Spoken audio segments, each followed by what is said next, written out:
तो चलिए हम लोग इस पे बेस कैसे क्वेश्चंस आ रखे हैं, इन क्वेश्चनों को थोड़ा डिस्कस किया जाए। जैसे इसने पहला क्वेश्चन पूछा हुआ,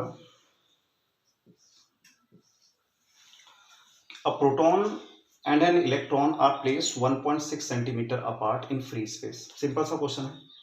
उसने ये कह रखा है कि एक प्रोटॉन है, ठीक है,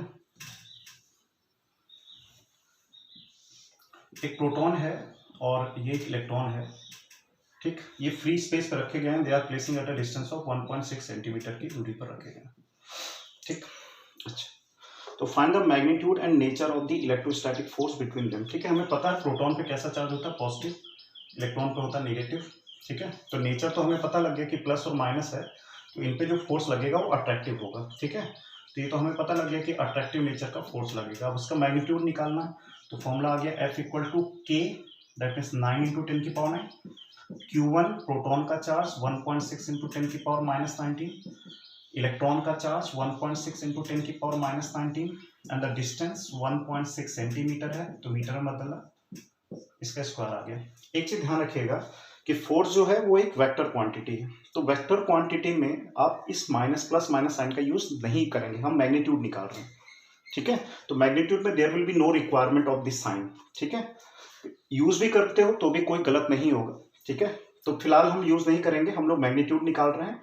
वो माइनस साइन केवल हमें बता देगा कि अट्रैक्टिव है या रिपल्सिव फोर्स लगा हुआ है, वो डायरेक्शंस बता देता है। तो अगर आप इसमें माइनस साइन पुट भी करोगे तो माइनस साइन आएगा, और माइनस साइन अट्रैक्टिव फोर्स का रिप्रेजेंटेशन करता है, ठीक है। वैसे हम यूज नहीं करेंगे, हम मैग्नीट्यूड निकाल रहे हैं बेटा इसका, ठीक है। और प्लस माइनस ने हमें ये बता दिया कि अट्रैक्टिव नेचर का है हमारे पास, ठीक। अच्छा, जैसे नेक्स्ट क्वेश्चन में इसने ये पूछा कि एक यूरेनियम न्यूक्लियस है 92U238, एमिट अल्फा पार्टिकल, ठीक है, और अल्फा पार्टिकल का atomic number 2, mass number 4 will be given, ठीक है। फिर इसने कहा at any instant alpha particle is at a distance of 9 into 10 की power minus 15 metre from the centre of the nucleus of the uranium. देखिए उसने question में क्या पूछा हुआ है कि जो अल्फा पार्टिकल है, अल्फा पार्टिकल जो है हमारे पास, ये अल्फा पार्टिकल है और ये यूरेनियम है। अल्फा पार्टिकल को आपको पता है 2He4 हीलियम न्यूक्लियस होता है हमारे पास, ठीक है, और यूरेनियम का जो है 92U238 ये दिया हुआ है, ठीक है। तो उसने कहा इन दोनों का जो सेपरेशन है वो 9 इंटू 10 की पावर माइनस 15 मीटर के बराबर आपको दिया हुआ है। तो उसने ये कहा कि what is the force on alpha particle at this state, ठीक है, फोर्स निकालना। तो फोर्स तो हमारे पास फॉर्मूला है Q1 Q2। यहाँ थोड़ा क्वांटाइजेशन का भी यूज हो रहा है क्योंकि आपको डायरेक्टली चार्ज नहीं दिया हुआ है, ठीक है। तो देखो ये दोनों ही न्यूट्रल बॉडी है। न्यूट्रल बॉडी में मैंने आपको बताया था जब आप Q1 निकालोगे तो Q1 के लिए आप नंबर ऑफ इलेक्ट्रॉन्स ले लोगे, ठीक है, सिंपल। तो Q इक्वल टू NE, तो N आपका 2 इंटू E के बराबर आ गया। Q1 पता लग गया। यहाँ से अगर आप Q2 निकालोगे तो Q2 इक्वल टू क्या आएगा, 92 इंटू E, क्योंकि न्यूट्रल बॉडी है, ठीक है। तो अब Q1 पता लग गया, Q2 पता लग गया, सेपरेशन आपको पता है। तो F equal to K, that means 9 into 10 के power 9, Q1 2E, Q2 92E upon R square, that is 9 into 10 की पावर माइनस 15 होल स्क्वायर, ठीक है। तो E हमें पता है charge on electron, that means 1.6 into 10 की पावर माइनस 19।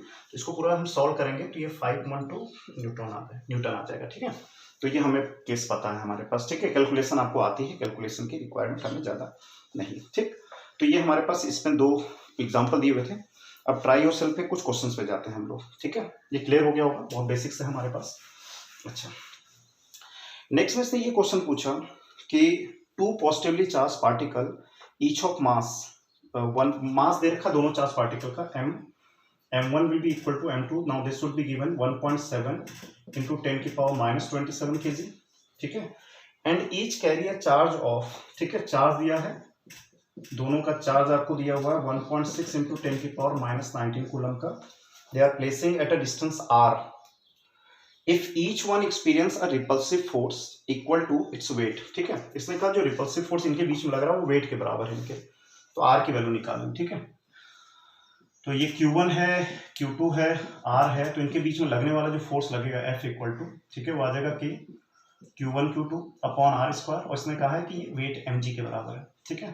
तो R की वैल्यू निकालनी है, तो R square will be equal to K Q1 Q2, ठीक है, अपॉन कितना आ जाएगा mg। R हटाओगे, स्क्वायर हटा तो अंडर रूट आ गया।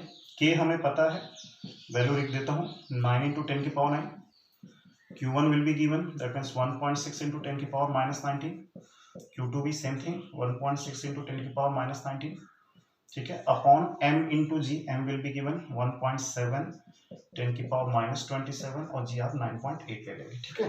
तो इसको हम सॉल्व करेंगे तो आपका 0.117 metre will be the required answer आ जाएगा हमारे पास, ठीक। अच्छा, ये हमारे पास है।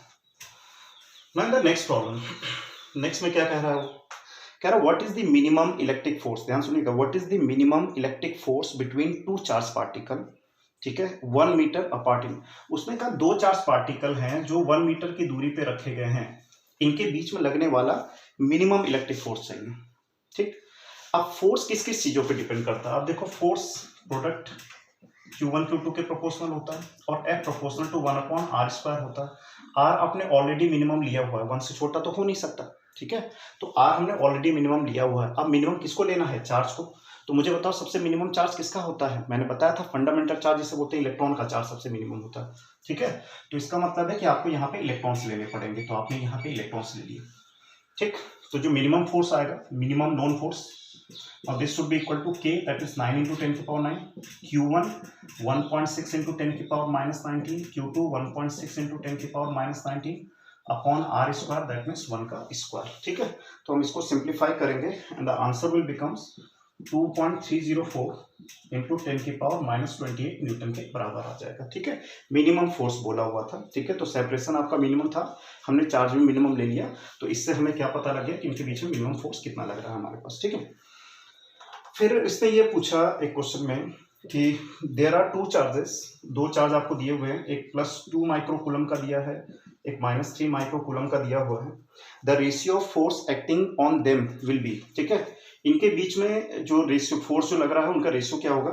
इसके 4 ऑप्शन दिए थे, एक दिया था 2:3, सेकंड दिया था 1:1, थर्ड दिया है आपको 3:2 और फोर्थ दिया हुआ है 4:9, ठीक है।